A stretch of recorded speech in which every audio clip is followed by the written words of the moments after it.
लोगों का कुछ मालूम नहीं,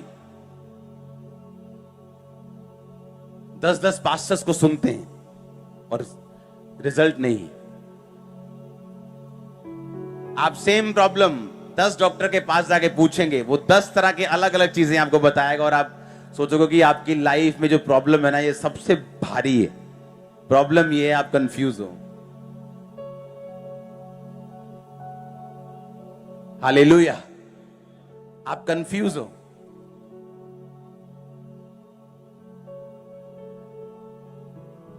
परमेश्वर हमें एक मिनिस्ट्री देता है, दो नहीं, और सिर्फ सुनने के लिए नहीं, उसमें काम करने के लिए।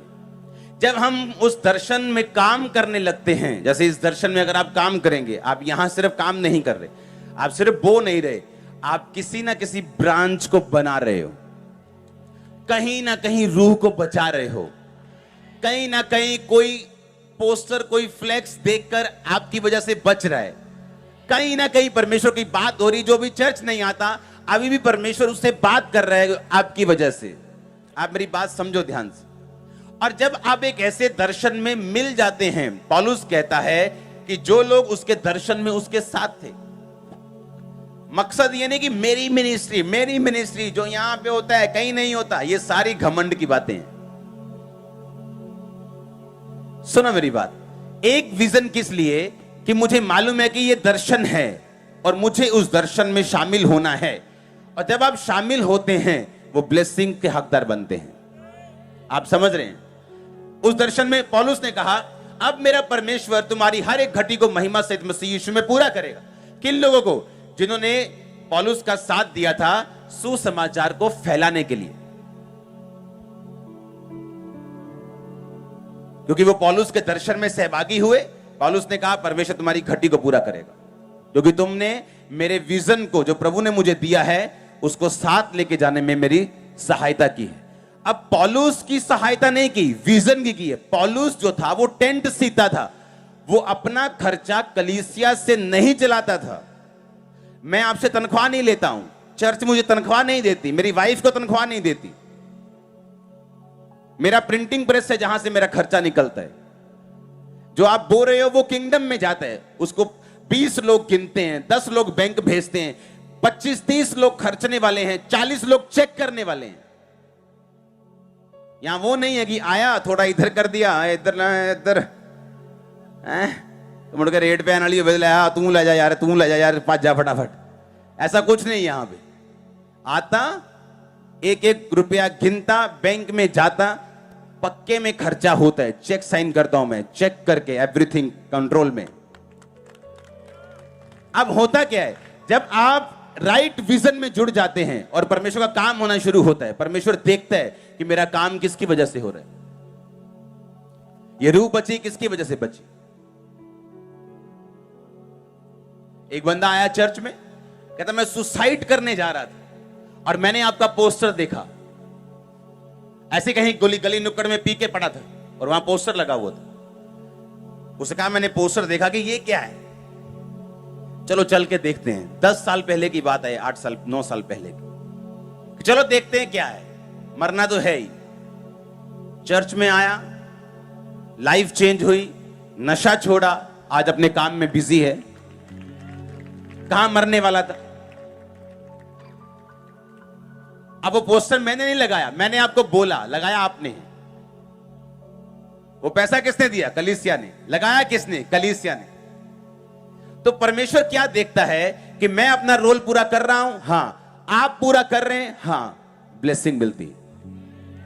आप देखते मोस्टली जो चर्च के लोग हैं, जो आम, आप अगर आप क्रिश्चियन देखेंगे तो बहुत ही ठंडे और बहुत ही निरुत्साहित लोग हैं। वो बहुत से लोगों से मैं मिलता हूं।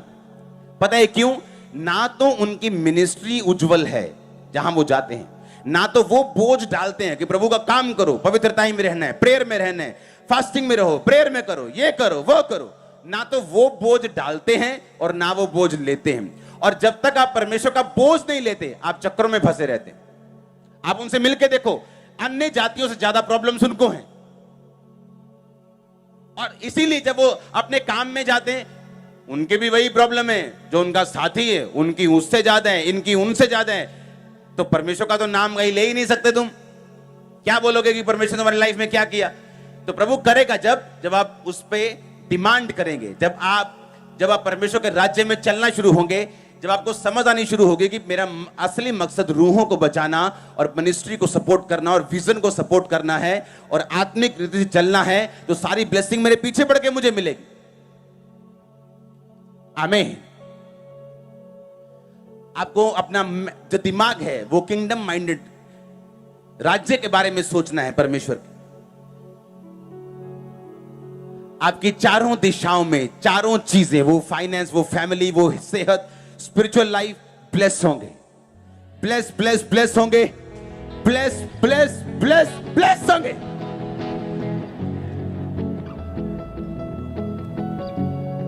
आप मेरी बात समझ रहे कि नहीं? यही चीज आपको चाहिए।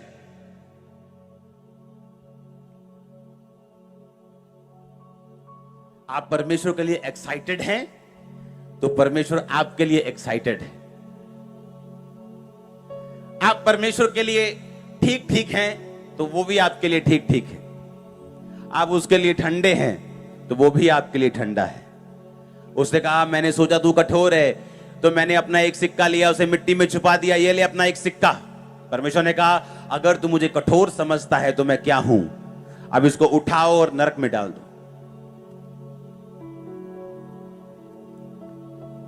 हालेलुया।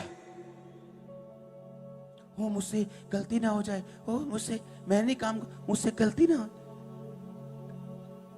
10 काम करेंगे, गलती हो भी जाएगी, डोंट वरी। परमेश्वर आपका हार्ट जानता है। आमीन।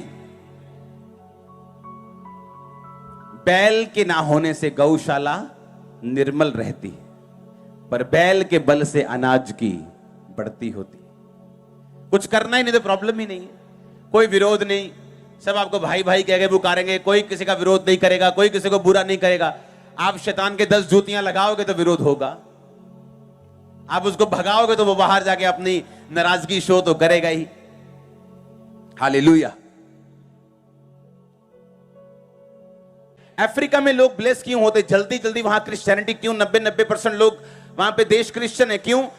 उन लोगों ने क्या किया कि जिन लोगों के पास असली मसा था, पवित्रताई थी, ब्लेसिंग थी, उन लोगों ने उनके पास गए, उनके साथ संबंध को स्थापित किया, इंपार्टेशन ली, बीजों को बोया, अपने रिलेशनशिप को कायम किया, खुद की चर्चेस बढ़ी, आगे उनके सन्स डॉटर्स ने फॉलो किया और इस तरह से वो फैलते चले गए। आप मेरी बात समझ रहे कि नहीं? अब यहां कोई कहे पौलुस कौन है? परमेश्वर है क्या? लेकिन बाइबल कहती है जब इस्राएलियों ने परमेश्वर की दुहाई दी, हे परमेश्वर मुझे छुड़ा, तो परमेश्वर ने कहा मूसा चल भाई। किसको भेजा? इंसान को भेजा। किसको भेजा? आपका उत्तर जब परमेश्वर देता है वो आदमी के रूप में आता है।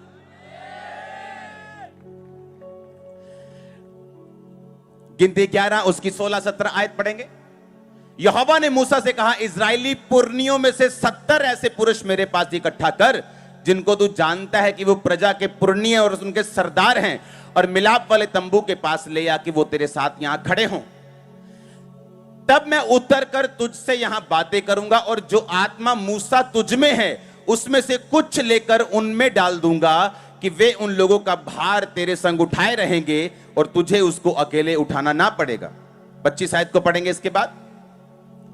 तब यहोवा बादल में से होकर उतरा और उसने मूसा से बातें की, और जो आत्मा मूसा में था उसमें से कुछ लेकर 70 पुरनियों में समवा दिया, और जब वह आत्मा उनमें आया तब वे नबूवत करने लगे, परंतु फिर उसके बाद ना की, क्योंकि वो फुल स्पिरिट नहीं थी उनके अंदर मूसा की।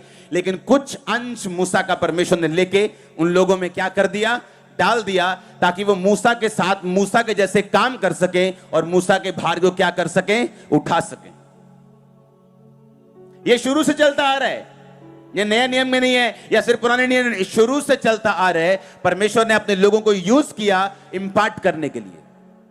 आमीन। कि बार लोग मुझसे पूछते हैं कि आपका ये स्पिरिचुअल सन है, ये इतना ज्यादा ऐसा नहीं लगता कि इसके पास इतने लोग होने चाहिए। तुम अपने हिसाब से देखते हो। लेकिन परमेश्वर स्पिरिचुअली देखता है। जब ग्रेस का मतलब यह है, जब वो आपकी लाइफ में आती है, आपको वो देती है जिसके आप काबिल नहीं हो।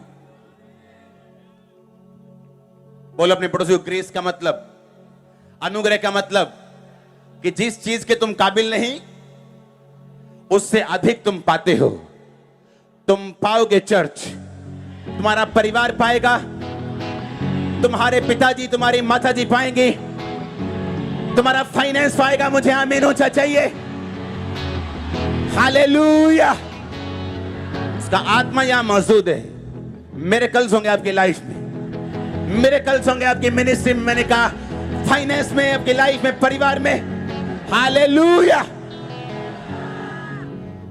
अब ये मूसा का स्पिरिट उनमें चला गया और वो भी मूसा के जैसे काम करने लगे। नबूवत एक दिन की, उसके बाद नहीं की, लेकिन मूसा की स्पिरिट उनमें आ गई। मूसा की तरह वो सोचने लगे, मूसा की तरह चलने लगे और मूसा के अधीनगी में काम करने लगे। और परमेश्वर ने मूसा के बोझ को हल्का कर दिया और 70 पुरनियों को थोड़ा थोड़ा बोझ दिया। आमीन।